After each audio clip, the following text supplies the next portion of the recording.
Hey, what's up? We're live. I'm gonna try this again. This is the second episode here of Fright Finds.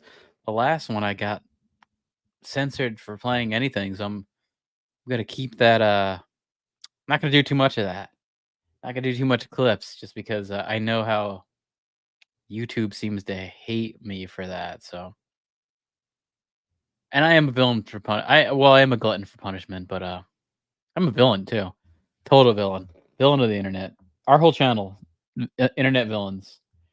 We've been called that before, and you know what? It's probably true. It's probably true. I can't say it's untrue. Internet villains. But tonight, talking about the burning. This is going to be a micro podcast. I was trying to do that last time. This is going to be a micro penis of a podcast. Yeah.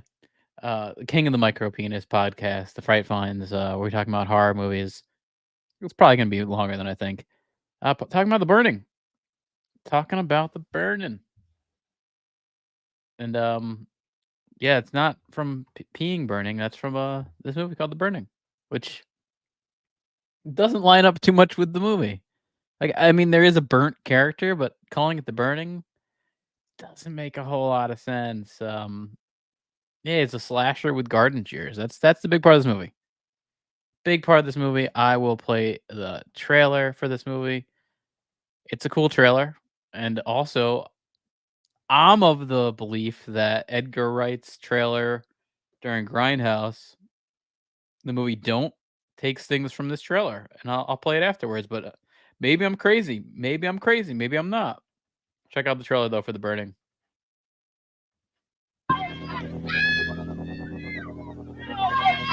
This summer, if you're planning to go camping, don't. If you're looking forward to midnight swims, don't. Sneak on back to the campsite. Get some matches. Build us a hot fire.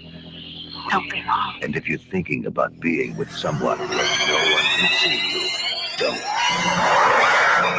Because this summer, the legend of terror isn't just a campfire story anymore. They say he smashed his way through the bunk room door, just a mass of flames. I cried out, I will return! I will have my revenge! He lives on whatever he can catch. Right now, he's out there, watching, waiting. Who's there? What happened one summer 5 years ago is about to happen again. And again and again.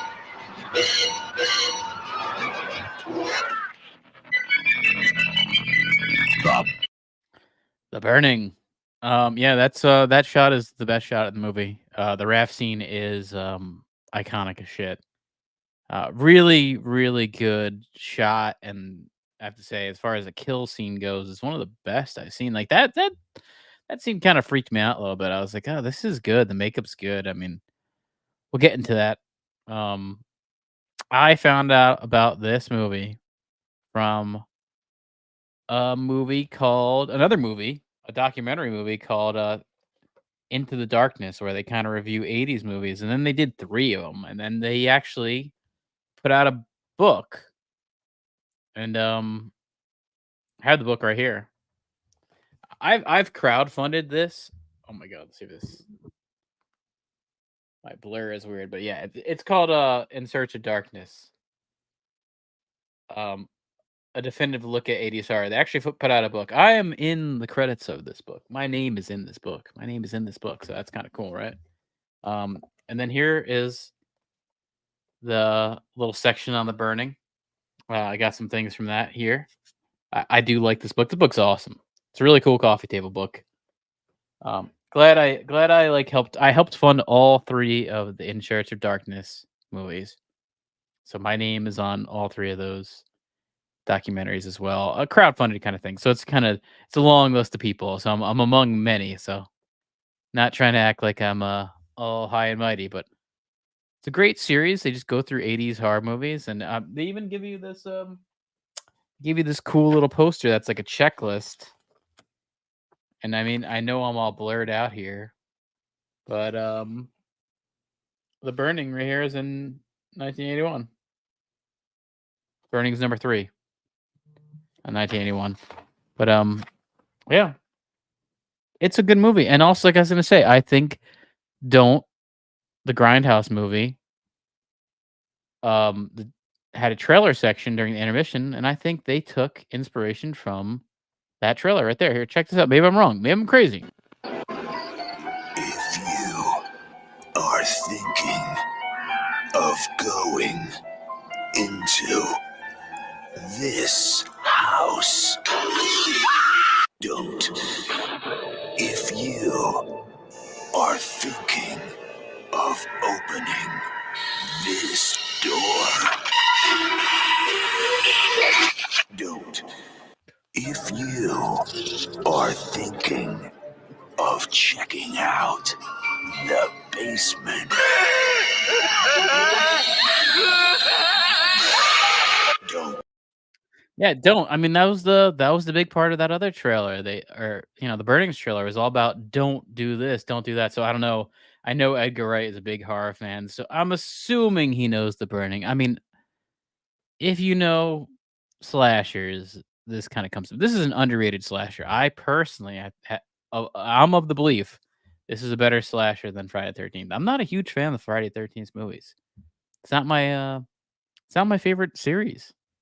Even I mean, again, like, my favorite slasher is Halloween, 1978. That's my favorite slasher. I mean, maybe Texas Chainsaw, if you consider that a slasher. I really don't. I think slashers, even Halloween, I really don't. I get how both inspired the slasher. To me, the slasher is Jason, and I've never really liked a lot of those movies. I like the one with Crispin Glover and Corey Feldman, the fourth one. I like that one. I thought that one kind of had like this family plot to it that I kind of liked. And the first Friday the 13th, it like has no plot. Like, at least this movie, The Burning, it has a plot. There is there is stuff that happens, and there's a plot line. It's not just like campers get killed. There is I mean, that is what happens in this. But yeah. So let me get into this. The notable quote from this movie. There's a part where, oh, hold on, I'll get to it. Basically, what happens is there's the camp caretaker. His name is Cropsey, which is inspired by the true life Cropsey. As you can see, there's certain people that wrote this from New York that we'll get into later. A big highlighted name right here. But based on the urban legend Cropsey, there's a camp caretaker named Cropsey who gets burnt, and he eventually takes his revenge on these campers and the nearby camp that he goes to. But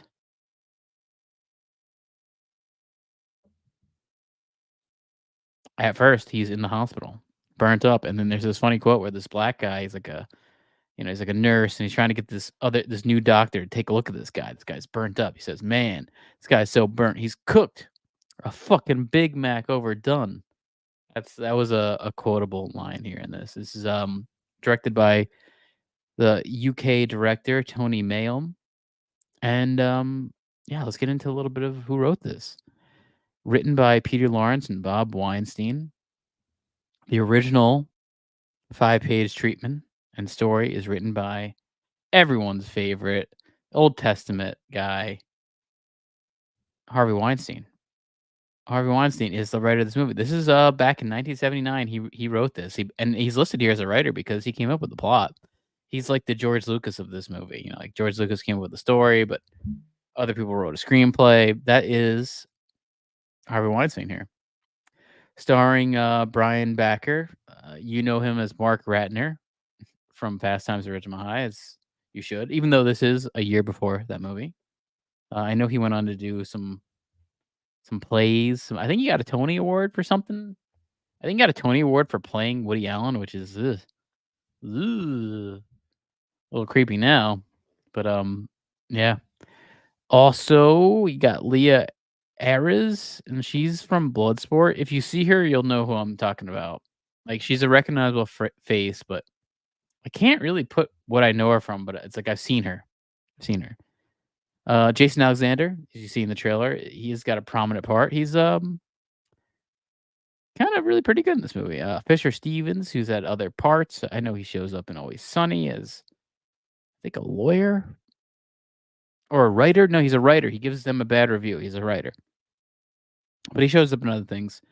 And future Oscar winner Holly Hunter. And you could, if you blink, you can miss her. She's only in a few scenes, a couple scenes. She just has her head to the camera. Her one line that she says in this movie is not even facing the camera. It's to another camper. So you would think you'd get her to. Yeah, I'm sure they actually did film the dialogue scene, but they didn't put it in. But she's in there, and there's a part where she smokes a cigarette, which is in there, which is, hey, I'm cool with that. I cool with that. Yeah, the plot of this movie is a camp caretaker seeks revenge for the prank that horrifically burned him by killing a group of campers and counselors 5 years later. So this is the slasher. It's a runtime of 90 minutes, and it was originally written in 6 weeks. 6 weeks to have a kill every 10 minutes, which does not turn out to be the case. I kind of think that's actually kind of not a bad idea in a horror movie. Like, you want to keep people. I mean, that's a big thing in any screenplay. The 10-minute mark is a big thing. If you ever look into writing screenplays, the 10-minute mark is where you want things to happen each 10 minutes. You want a beat. You want some sort of beat to happen every 10 minutes. So I understand what they're trying to do here. They didn't do it, but that is a good thing to go for. And I think Friday the 13th does kind of do that, especially that first one. Both the most memorable shot right here is right here in this. It's where Cropsey, the killer, jumps out of the raft, and you see his silhouetted garden shears, and there's just a big kill scene with the raft. He kills a bunch of people. Very cool shot. This is a budget of $1.5 million at the time, which seems incredibly low today.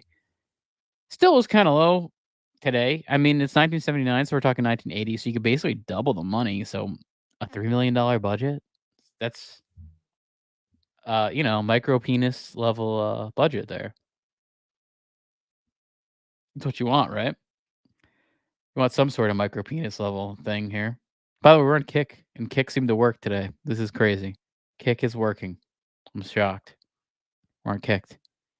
We're getting kicked on Kick. That's new. That is new. I'm cool with that. Yeah. This is an early Miramax movie. Miramax was started by Harvey Weinstein and Bob Weinstein, the one everyone forgets, which it's funny. It's like, imagine being Bob Weinstein. That's something like that sucks. Bob Weinstein had nothing that he did wrong. I mean, as far as we know. And that name is just synonymous with awfulness. So your name's getting dragged through the dirt. Yeah, but they started this company after their parents, Miriam and Max. The mom, Miriam and Max. So Miramax, that's where they got the name. Started doing rock documentaries, like not rock documentary, rock concert productions. They would film them, and that is a good way to get into things. Film comedy, film concerts. Not a bad way to do it. I love a good like rock concert that's filmed. So I kind of dig that. It's a good idea. But 1979, they wanted to make a movie to bank off the success of the Texas Chainsaw Massacre from 1974 and also the recent Halloween from 1978. These are both low budget horror movies done very well and made fucking bank. Especially both of them. They both made bank. They're very acclaimed. I would say probably Texas Chainsaw Massacre is also just like beautifully shot. I mean, so is Halloween. Shot by a great filmmaker. Kind of before John Carpenter was known, so kind of got his like foot in the door to being like a huge filmmaker. Based on the urban legend of Cropsey, which, by the way, check out the movie. I'm gonna share this. Check out the movie Cropsey. This is a real life horror movie. It's a documentary about the urban legend about missing children in the New York area, and there was a real life boogeyman. And this is all around that era. Like, this started happening in the 80s and the late 70s. It didn't take until 1988 to actually get the killer that is Cropsey. But it was like an urban legend that Cropsey will get you, these kids. So that is where Harvey Weinstein came up with the idea to make that into a horror movie, which I think could have been a little cooler. I think it's just he took the name. It's like he liked the name and kind of made him like a camp killer. This idea, by the way, predates Friday the 13th. This is not like even though it feels like it is because it's 1 year later, this is not a ripoff of Friday the 13th. It is actually probably conceived around the same time. Scott Cunningham even admits, like, I want to just do a really cheap fucking Halloween movie in the woods. And so he even admits that like his idea is derivative of Halloween. But yeah, Cropsey, if you want to watch a fucking true scary documentary that's real, Cropsey will creep you out. It's one of those things I still think about. I still think about Cropsey. I really do. But here we go. The director came up with the idea to do the garden shears thing, which was a cool idea. And actually, most of the time you see the garden shears, it's kind of from like a POV, and it actually is the director holding it. It is Tony Maylam. And the real Cropsey though is Lou David. I don't know him from anything else, but I know him as this. He's got kind of a funny face, and he gets burned in this, so he wears a mask and he looks even goofier. But yeah, yeah. Harvey wrote the initial treatment and tried to shop it around, shop it at Cannes. I know that's where he did because I mean it's funny how he was connected. Though there is money to these brothers. That's what I was looking into. Like their parents in New York City are jewelers. It reminded me of that Adam Sandler Uncut Gems because I was like, oh, okay, so this group of people's got some money. So they were from, I would say, a pretty well off family in New York City. And this movie does kind of like go into that grimy New York City of the late 70s, 80s. It kind of does play into that. There is that grime, which is always a cool look. It's a forgotten thing. I even remember it was more like it in the 90s. And actually, like Giuliani, everyone hates Giuliani, and yeah, he is like kind of a scumbag, but he's kind of accredited for making New York City like less scumbaggy like it used to be. Yeah, he's kind of accredited for that. So the makeup artist on this is Tom Savini, and Tom Savini turned down Friday the 13th to do this movie, and that's pretty fucking awesome because he had his own points here. Let's take a look at this. This was his take on why he didn't want to do Friday the 13th, and also talks a little about the burning. The burning came right smack dab in the middle, right between Friday the 13th and Maniac and The Prowler and all those great splatter movies of the 80s where I was just going from just killing. I felt like an assassin going from one movie to the next, just wiping out teenagers. The burning came in. I actually turned down Friday the 13th Part 2 to do the burning because Jason was running around in Friday the 13th Part 2. And as you know, there is no Jason. Jason was a kid that died in the first movie. If you watch a Friday the 13th movie past Part 1, you're stupid because there's no Jason. There shouldn't be a Jason. That's what I was thinking. And they said, oh, no, we're going to change that. And then it comes out and there's Jason, so. And he's still around. I cut his head in half in Part 4. We still have Jason running around, Anyway. Yeah, so that was part of it. I guess he had a creative difference with Scott Cunningham, but I get it. They made Jason. I mean, there was no Jason in the first Friday the 13th. It was Jason's mom. There was no what we know of as Friday the 13th, which is the iconic Jason. So that really came out in the second one. It really came out in the third one. The second one, he's got like a bag head. He's got this what is it? Like burlap bag over his head, which is a cool look. And I know you can play as that look in the Friday the 13th game, which was a cool game. That was a cool game idea. The game was like a mini game online thing where someone plays as Jason or you play as the campers. You have to try to get away. It was a good game. It was like a little viral game for a little bit. That's now just like I don't hear anyone fucking talk about that at all. But it was a cool game at the time. Tom Savini, known for I would say known for Dawn of the Dead. Some really goofy looking zombies there, where I think he had to paint like hundreds of people. So a lot of the people in the background are basically just painted gray with some gray t-shirts and yeah. Also again known for the Friday 13th, the first makeup job on that. Did The Burning, did Maniac, did Texas Chainsaw 2, did Night of the Living Dead, the remake Night of the Living Dead. Yeah, all around great makeup artist. Out of Pittsburgh, so he's got that connection with Romero. They're both those Western Pennsylvania guys, which is cool because it's nice to see movies getting made in different spots. That's actually kind of what I miss about like filmmakers. And I miss how like John Waters is known as like, okay, he's the Baltimore guy. Romero is the Pittsburgh guy. You like that's gone. That's gone, man. Everyone's just Hollywood. I guess now you have Tyler Perry, I guess, who's from Atlanta. I guess that's cool. Is it? Doesn't seem that cool. Rangers on a power play, so this is playoff time, playoff hockey. So I'm a little distracted. They need to get a goal here. Oh, and then they ruined the power play. Now they got it. Yeah, they ruined the power play. Yeah, I'm looking at the ratings here. 77% by the fans. Only a few fans that voted on this, and 60%. I put this movie. I am not a big slasher fan, but I put this at a 6.5%. 6.5%, which I think is kind of low, but hey, it is what it is. All right, let me get down to this. I talked about this. This was shot in Buffalo, New York. This has got a big camp vibe.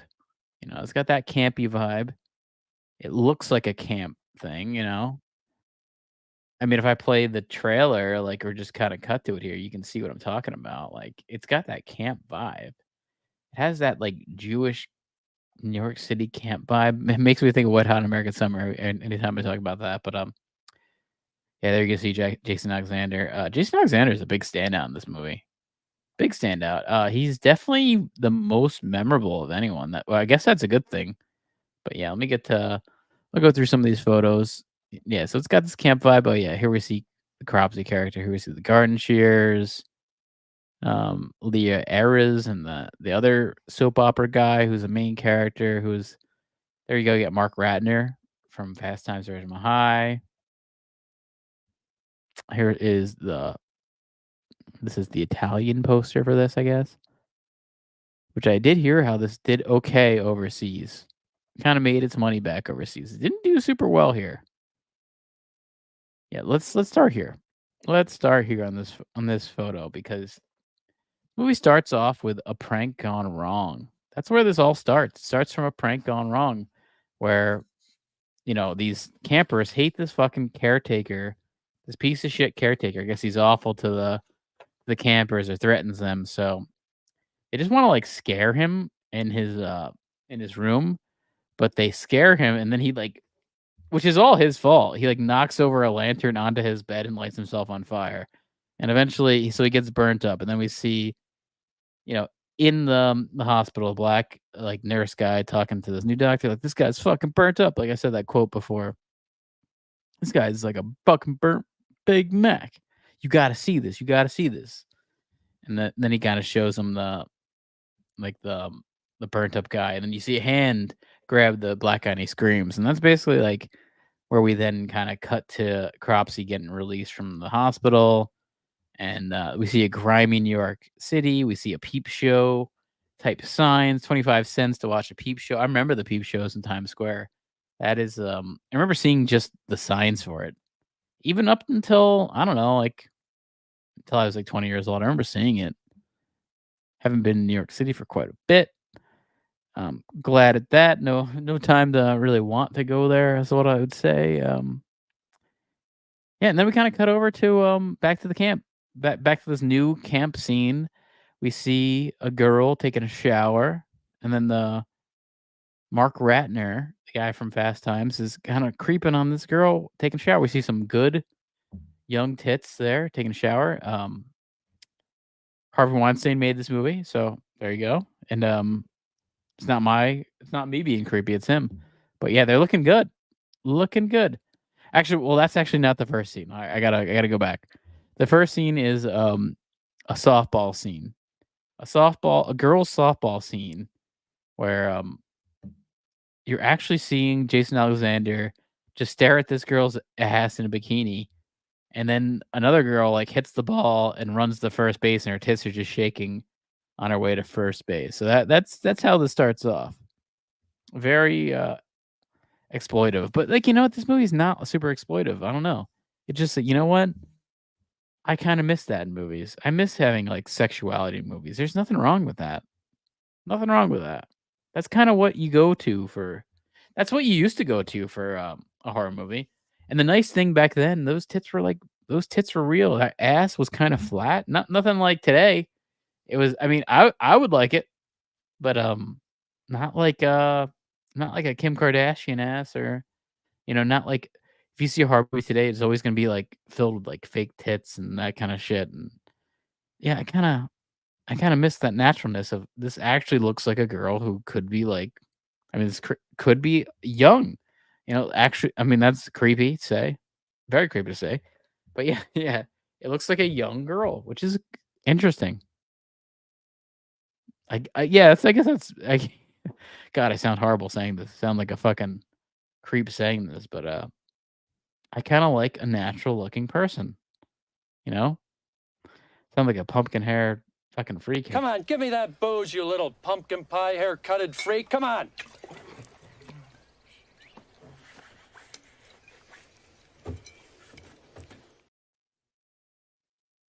Yeah, so we see the girl in the shower at first. That's a very opening scene here. Her name is Sally. Oh, here we go. This is actually going through some of this.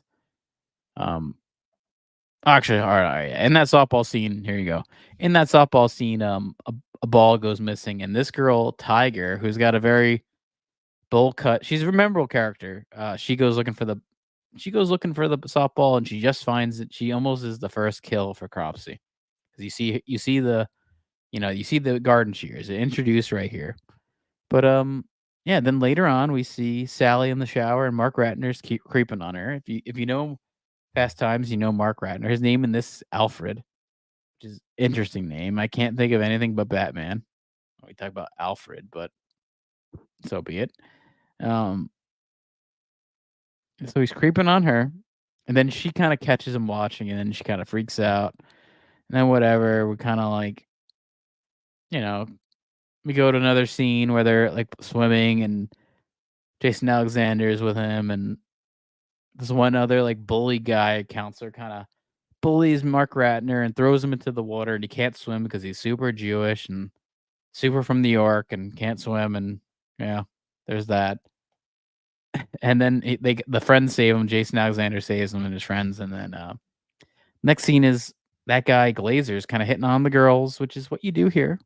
So this is a big thing. It's a teen movie. It's like Wet Hot American Summer. You're trying to hit on all the girls. You're trying to have sex with these girls. That's the point of this. That's the point of what you're trying to do here.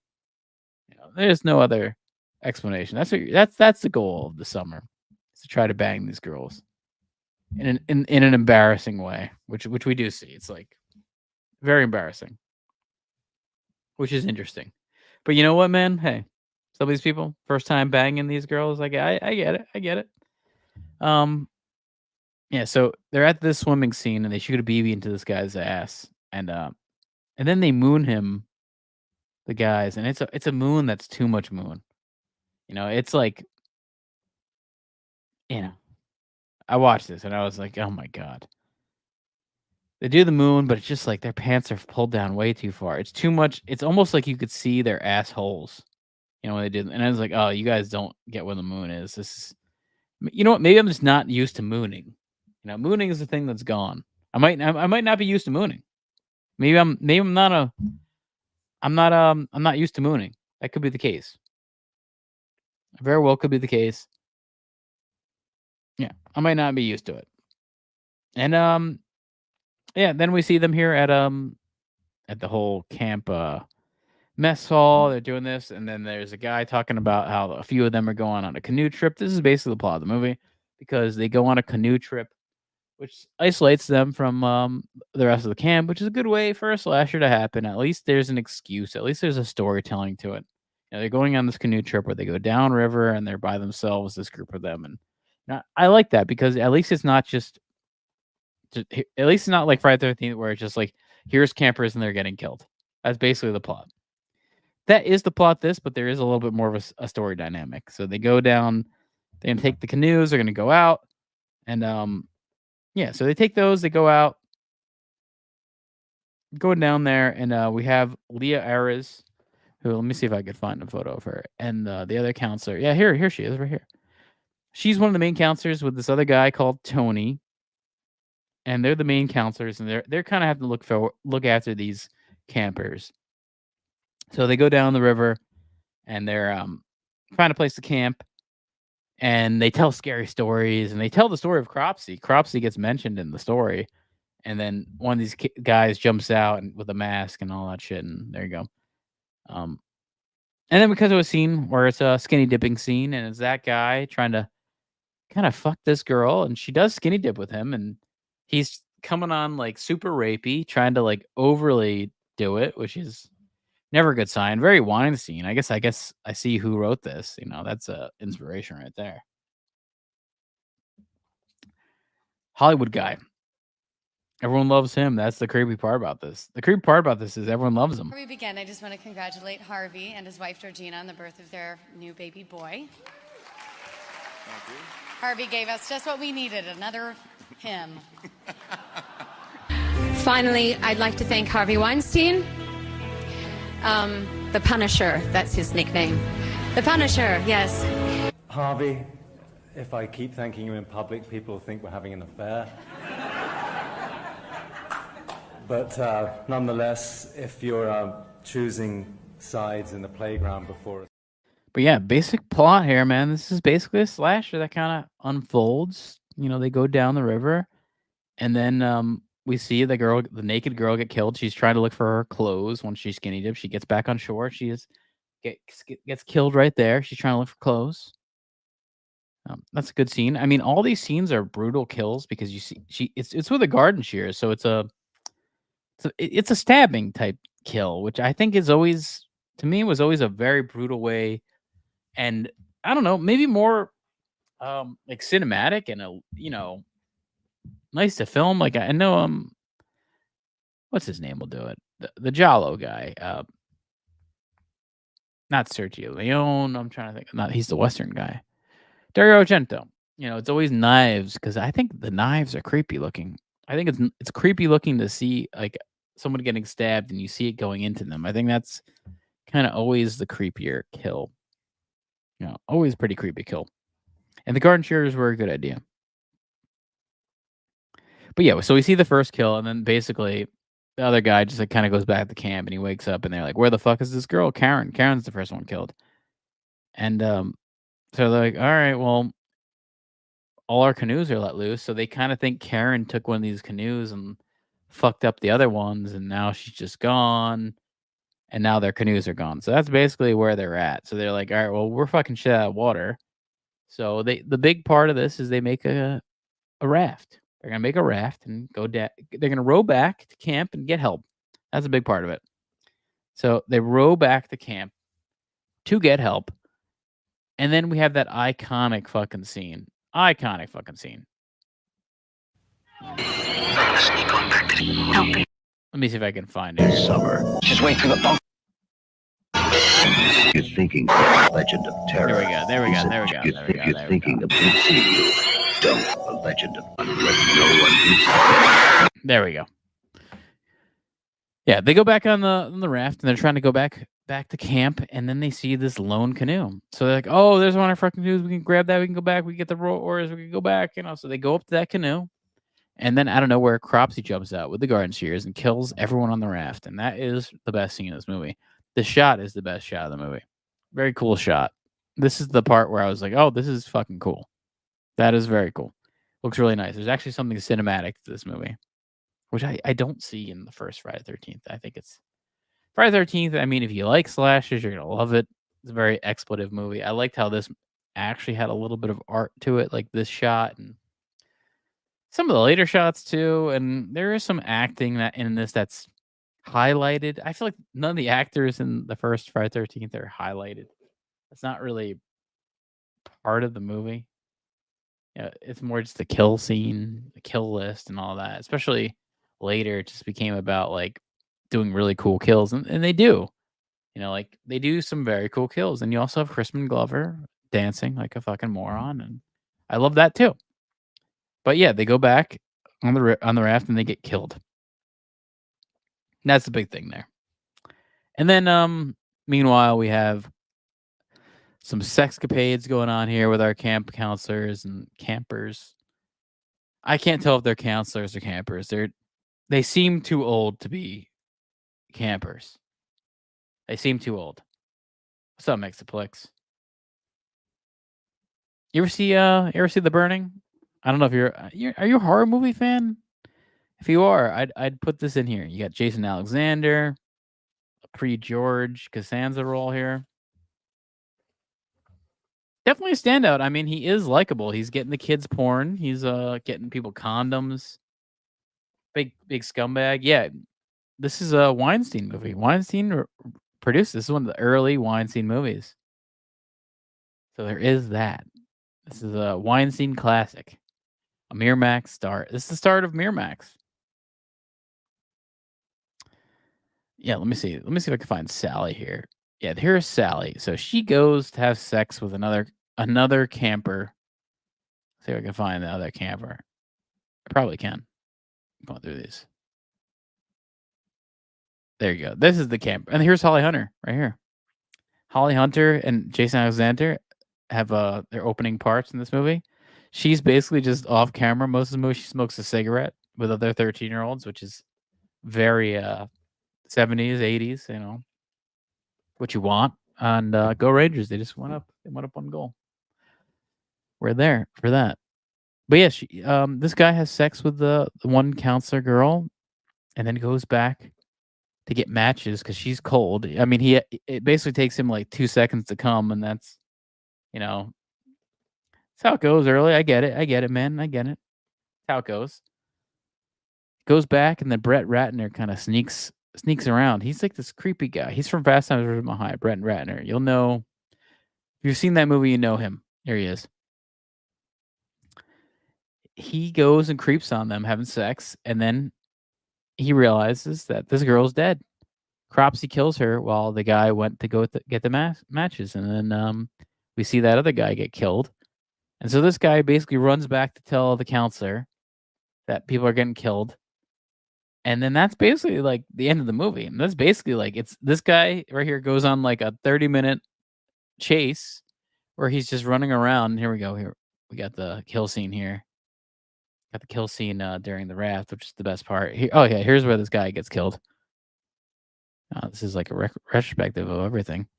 And at that time where he goes and tells the counselor, we see the raft come back. And that's where the other main counselor sees all the dead campers from the raft kill scene, which is the best part of the movie. Here is that actress talking about this. He did have me, when we do the scene where I find, I can't remember what the character's name was, but Fisher Stevens' character when he's been mutilated, and his head actually like comes from under the water on the raft. But I didn't see any of that in the preparations or anything. So they made sure that they could create as much of a surprise for people as possible.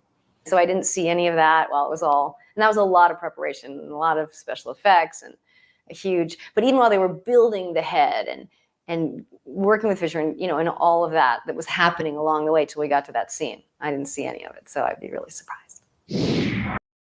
Yeah, so they that was a cool idea too for directing right there. Not really tell your actor what's happening and then just have a body come out of nowhere, which is kind of cool. That's always a good plan. It's always a good plan. Freak him out with a dead body. What could go wrong with that? What could go wrong? I mean, you can see right here, even in this photo, you can see her face is a little shocked.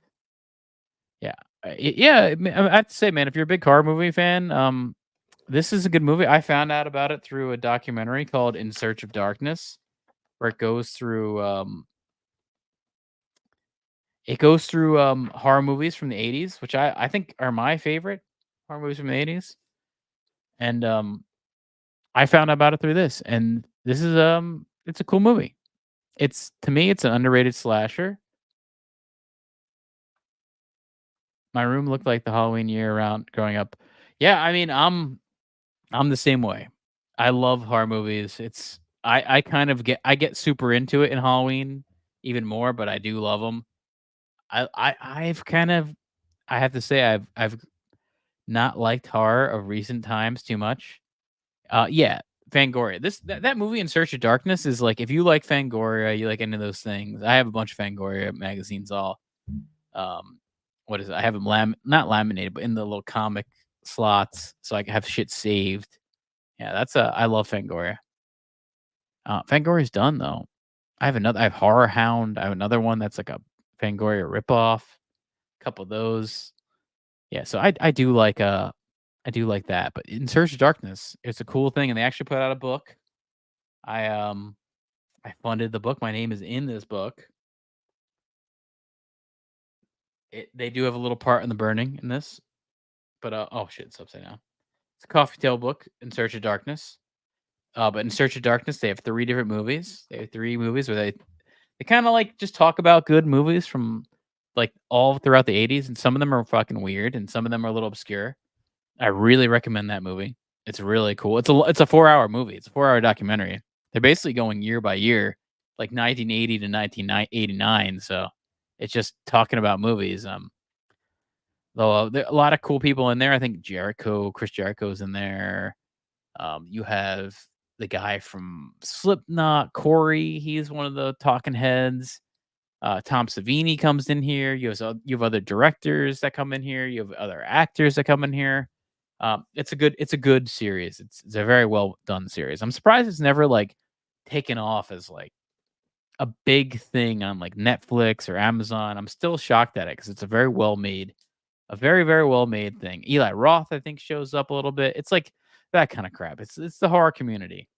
And if you're into like the horror family stuff, this kind of comes into mind. But yeah, this basically after this raft scene, we have this whole kind of rundown by Brett Ratner from Fast Times, and kind of ends with a flamethrower scene.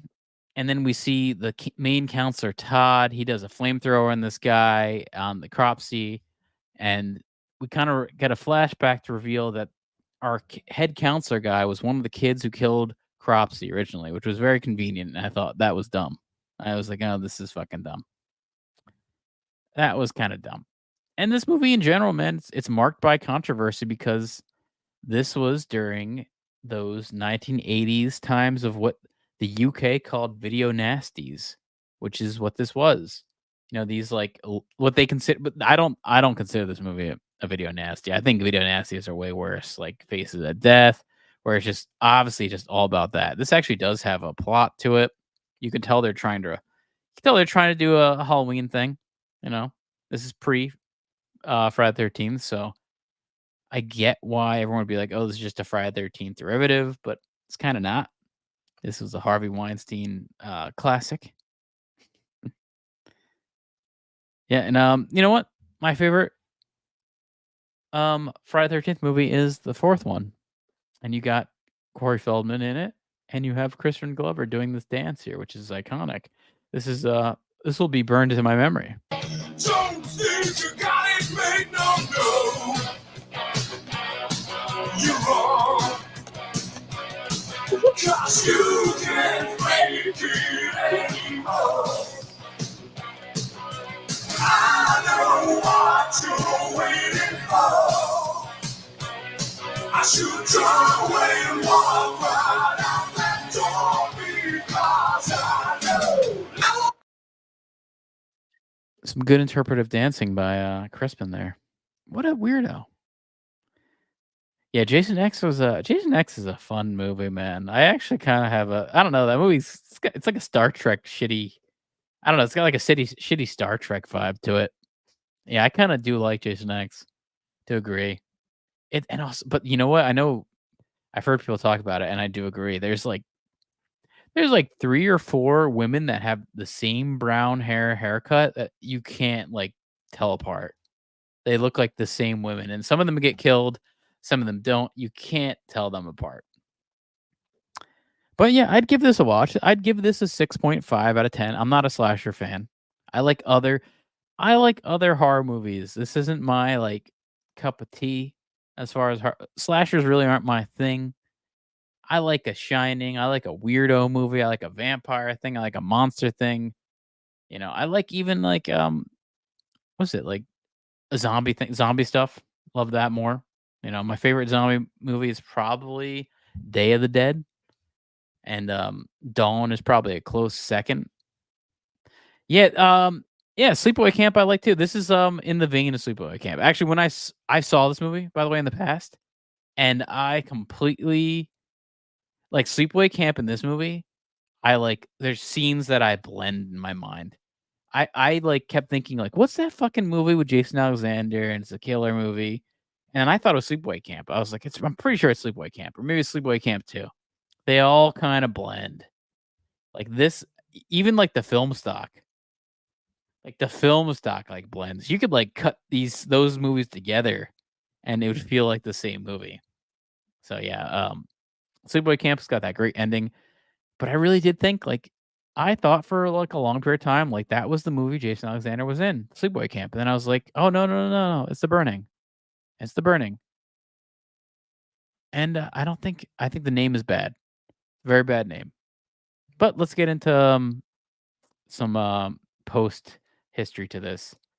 Yeah, it was during that Video Nasties time where they didn't make a lot of money, and this was also around the time of John Lennon's death. This was 1981, so I think it was only a few months before John Lennon getting killed. So everyone was kind of sensitive to all that kind of murder and all that stuff, which is weird to say now because it just seems so old. I mean, I was not obviously around when John Lennon was killed, but I kind of get it, I guess. If you have someone so popular get murdered, it's still fresh in everyone's mind. Yeah, that's how it is for The Conjuring. The other one, I can't think of the name. I get them confused. The Conjuring and the other one. Yeah, there's a couple of things that are like The Conjuring. There's The Conjuring 1, The Conjuring 2, The Nun. There's that one with fuck. Yeah, that Patrick Wilson guy's Patrick something's in it. Yeah. What's that one? I know what you're talking about. Like all these movies kind of feel the same, which is horrible. Oh wow, the Rangers just went up again, 4-2 right here. So nice little lead the Rangers got. Yeah, I know what you're talking about. I feel like a lot of horror movies kind of have a similar vibe these days, which is not a good thing.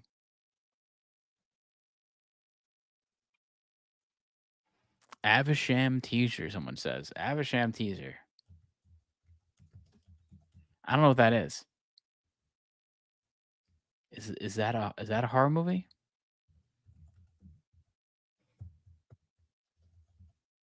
Avisham trailer.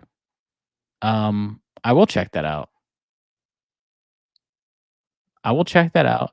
And is that an Indian movie?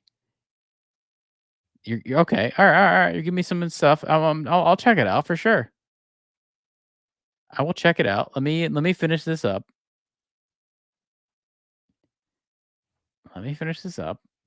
But yeah, with this movie, Harvey Weinstein, this is like the original Harvey Weinstein story. He even on this movie, it goes back to he harassed an intern. On this movie. This is like when I was looking into this, like even his first movie, he's got like dirt on him. This intern, Paula Wallowak. What'd she say? Here we go. Yeah, I want horror movies. I mean, yeah, I'll check it out. I will play that trailer. Right. This is my last thing here talking about this, but what happened? Here we go. She came to Weinstein's door, and he thought nothing of walking around naked. So she got to Weinstein's room. He's behind the door. She opened it, and then she realized he just had a towel on, and then he drops the towel. And he's Insidious. Yeah. And there's like a second one. Yep. Totally agree. Like those all kind of vibe together. I think all these movies today, they just kind of blend. Like there's a lot of horror movies today that blend. Yeah, so he kind of drops his towel and says he's naked. And she's like, "Rax, these are movie people." She's like, he's like, "You don't have to worry about it. I'm a movie star. I'm a movie person. Don't worry about it." And he sat on the bed with a folder over his groin pointed to that. And so she's trying to get her to, I don't know,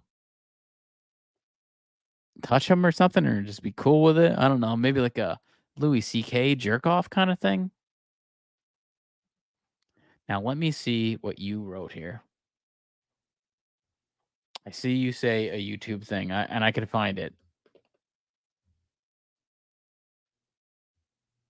Okay, this must be an Indian trailer. Okay, let me check it out. I've seen RRR. I liked RRR. Anyone seen RRR? What about you, Amin? Did you like RRR? I'm assuming you might if you're giving me a trailer that's Indian. So maybe you've seen RRR. So I will check out this trailer. Let me check it out. Let me put this up. Here is the teaser trailer.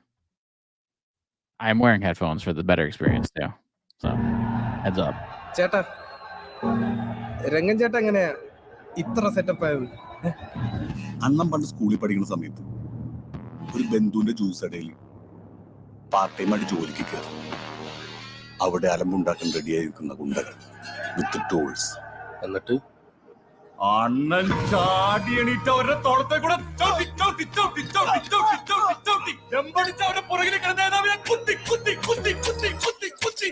കൊന്ന്. അമ്പേട്ടാ എന്നിട്ട് ഒരു minute. Ganga भैया वो ऐसे दौड़ के आया. Some money into this. बुलाटे मारा. ರಂಗಣ್ಣ ದೊಡ್ಡ ಅಡ್ಡಾಗೆ ಎಂಟ್ರಿ ಕೊಟ್ಟರೆ ಸಾಕು. ಲಾಂಗ್ ಎತ್ತಿದ ಕಷ್ಟ ಕತ್ತನ್ನ ಕಚಕ್ ಅಂತ ಕತ್ತರಿಸ್ತಾರೆ. ഞാൻ കണ്ടില്ല, പക്ഷെ കണ്ടാൾ ഇതേം ബാക്കിൽ എന്നോട് പറഞ്ഞു. എടാ മോനെ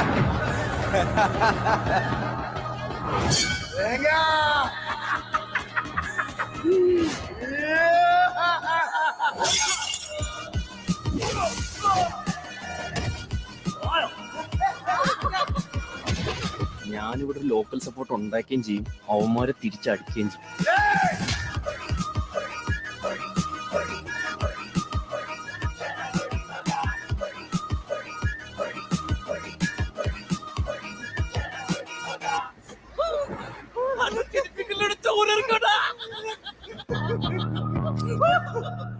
Well, I can say this. I don't understand what's happening in this at all.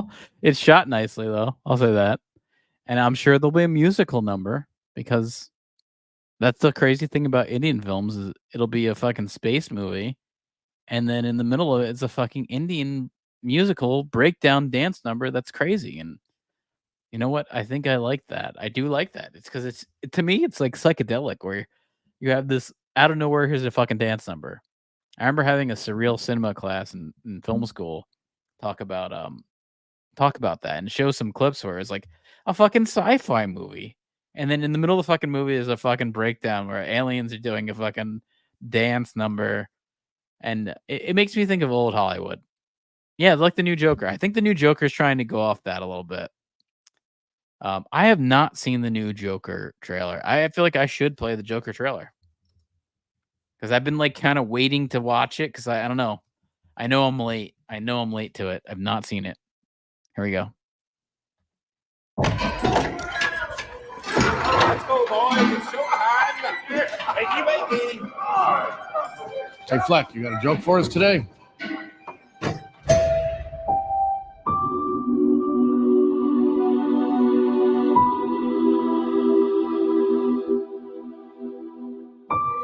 We use music to make us whole, to balance the fractures within ourselves. Oh no, I mean, I'm not saying it's a stereotype. I think I just like it in movies. I know they're in a lot of Bollywood movies. Or what's the one RR from? It's from a different spot of India. It's from a different spot of India. All right, let me check out this other one too. I gotta play the Joker trailer. I want to check this out. This is new to me. I'm nobody. I haven't done anything with my life like you have.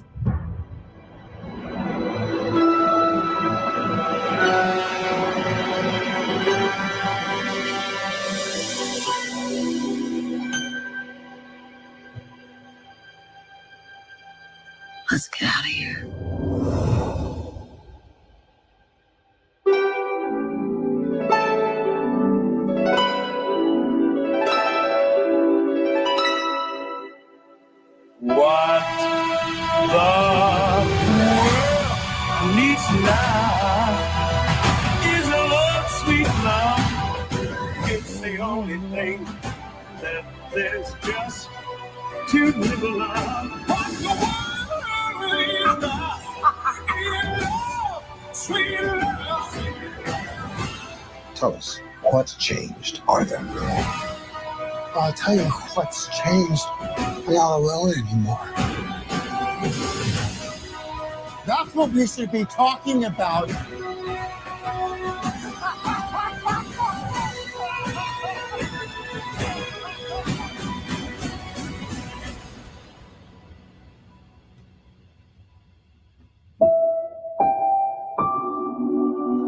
I want to see the real you.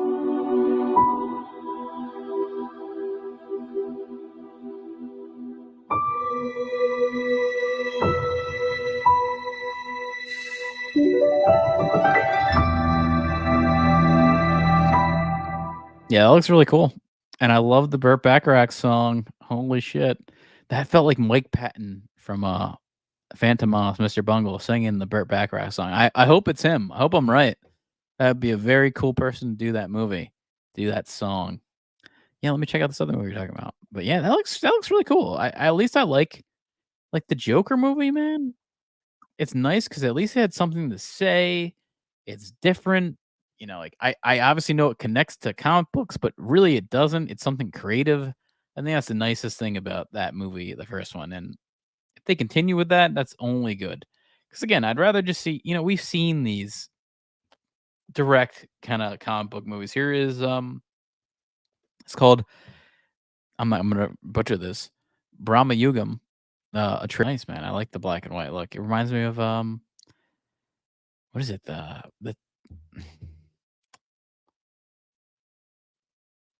The Lighthouse. The Lighthouse. It reminds me of that Lighthouse movie. Just the filmmaking. That looks cool, man. Definitely I would love to watch this. I feel like I've heard of Mahmoudi. Is this guy famous? This guy must be famous. That name sounds familiar. I'm not super familiar with like Indian actors, but I think he's very famous. That's all I'm gonna say. I think that's like a very famous Indian actor right there.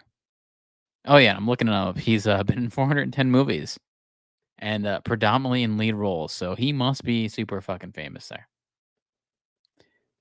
Yeah, he looks familiar too. I know it's the older guy in the trailer. But yeah, that movie's cool. And I do have to say, if you like slashers, check out The Burning. I want to play the trailer one more time. And I definitely recommend getting a nice copy of this. It's a cool movie to watch. Here you go.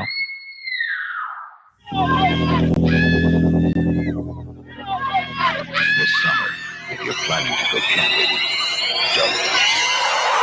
If you're looking forward to midnight swims, don't. Sneak on back to the campsite. Get some matches. Build us a hot fire.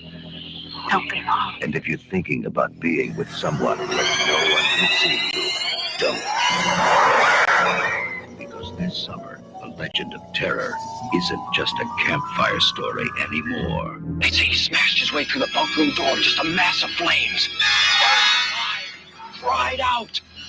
I will return. I will have my revenge. He lives on whatever he can catch. Right now, he's out there, watching, waiting.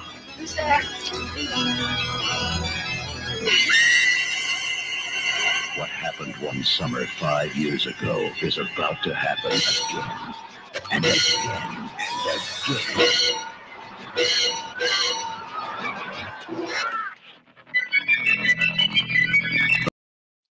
Got that cool 80s soundtrack type music, which I love. Yeah, check out The Burning, man. If anyone likes the Friday the 13th movies and you can't get enough of them, and this is a slasher to go watch. This is it's in my title here. This is an underrated slasher.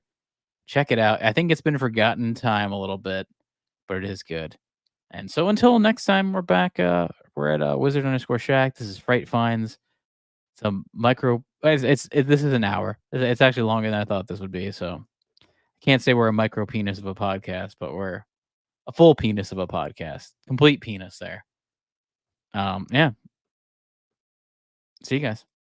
Mixplex Love came out, man. Check out this movie. And Amin, thanks for all those recommendations. It's really cool. I would love to see an Indian horror movie. Haven't seen that in my life, so I'd like to see that.